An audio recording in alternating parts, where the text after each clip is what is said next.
ఈ సభలోకి వసంతంగా అవశ్యం అవశ్యం మహాప్రభు.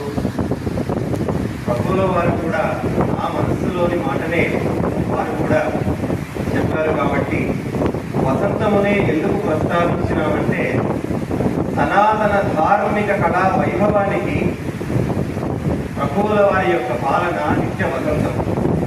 ఎన్ని యుగాలైనా సరే సనాతన ధర్మము, కళ, ధర్మము, పౌరుషము ఇటువంటివన్నీ కలిసినప్పుడు కృష్ణదేవరాయల వారు నెత్తికి వచ్చుగాక అని ఆ భగవంతుని ప్రార్థిస్తూ ఉన్నారు. వసుచరిత్రం మదీయమైన వసుచరిత్ర కావ్యం నుంచి వసంత వర్ణనం వినిపించబోతున్నాను.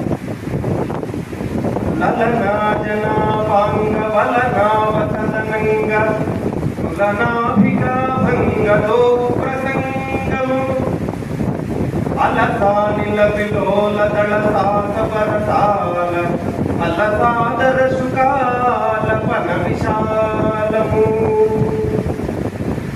అలిని గరుదని కమలిని కృతసుని కమలిని సుఖిత కులమధూరము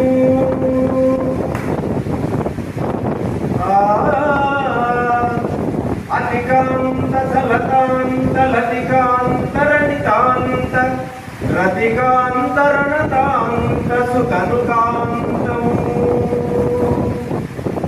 అమృత కామోద దురవక వికల వకుల ముకుల సకల వనాంత ప్రమోద చలిత కలిత కలకంఠ కులకంఠ కాకలీ విభాసురం మధుమాత వాసరం మధుమాత వాసరం.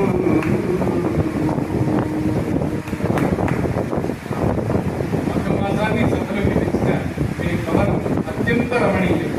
నిజంగా కృతికా శతగ్రంథకరణ ప్రియుడు. అలాగే సంగీత సాహిత్య